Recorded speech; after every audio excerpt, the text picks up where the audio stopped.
সুতপা, কি বলে তোমাকে সম্বোধন করব জানি না, তাই কোনো সম্বোধন না করেই ঘটনাটি বলছি।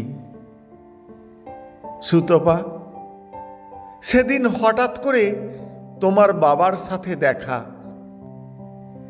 ভাবিনি এভাবে আকস্মিক দেখা হয়ে যাবে। অবশ্য উনি আমাকে চিনতে পারেননি। বয়সের ভারে যথেষ্টই নুয়ে পড়েছেন। দেখলাম চোখের চশমায় মোটা কাঁচ লাগানো। তারপর অনেকদিন পরে দেখা তো। একবার ভাবলাম নিজেই গিয়ে পরিচয় দিই। মাস্টার মশাই ভেবে একবার পায়ে হাত দিয়ে প্রণাম করি, জিজ্ঞেস করি কেমন আছেন, কিন্তু সাহস হলো না। তোমাদের বাড়িতে তোমার বাবার কাছে যখন পড়তে যেতাম, তখন তুমি আমার থেকে একটু ছোটই ছিলে, কিন্তু দুজনের মধ্যে কেমন যেন একটা আবেশ কাজ করত। তুমি আমার পড়তে যাওয়ার অপেক্ষায় থাকতে, সেটা আমি খুব ভালোভাবেই বুঝতে পারতাম।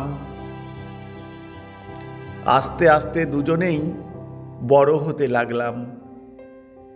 আমি তখন ক্লাস 12-এ পড়ি, তুমি ক্লাস 9-এ। একদিন দুজনে লুকিয়ে দেখা করেছিলাম। অবশ্য তুমিই আমাকে দেখা করার প্রস্তাবটা দিয়েছিলে, কিন্তু বিষয়টি জানাজানি হয়ে গেল। আমরা খুব গরিব ছিলাম, সে কারণে তোমার বাবা মা মোটেও বিষয়টি ভালো চোখে দেখেননি। পরের দিন পড়তে গেলে আমাকে ঘাড় ধাক্কা দিয়ে বের করে দেন। অনেক মানসিক যন্ত্রণা নিয়ে বাড়ি ফিরে আসি। তোমার আমার মুখ দেখা বন্ধ হয়ে যায়। আমার কি দোষ ছিল বলো? আমি তো তোমাকে দেখা করতে বলিনি। তারপর উচ্চ মাধ্যমিক পাশ করে আস্তে আস্তে কলেজে গেলাম।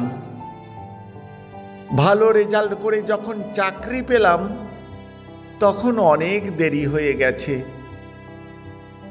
তোমার অন্য জায়গায় সম্বন্ধ করে বিয়ে হয়ে গেছে। পাছে তোমার সাথে দেখা হয়ে যায়, সেই কারণে আমি চাকরির ট্রান্সফার নিয়ে ব্যাঙ্গালোরে চলে গেলাম। তারপর দীর্ঘ 10 বছর পর বাড়ি ফিরলাম।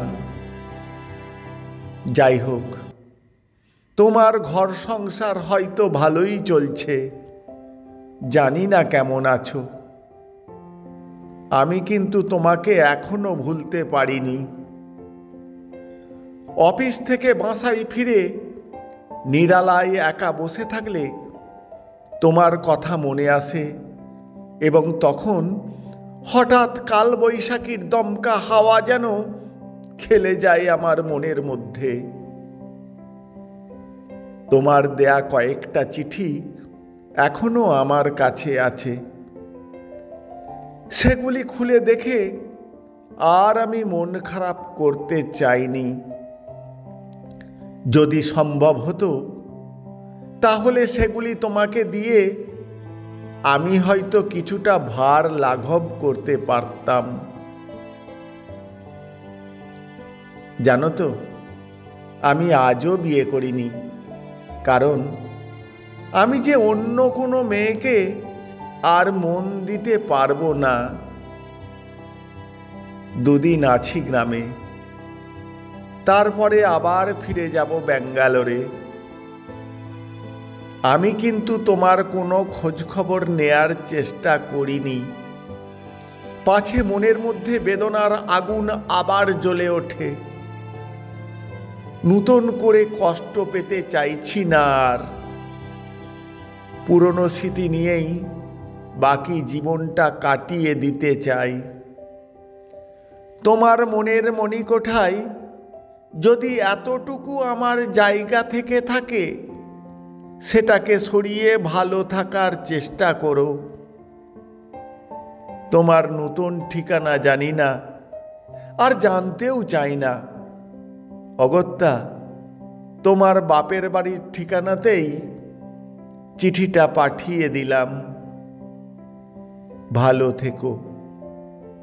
ইতি অনুপম, তোমারই এক সময়ের একজন।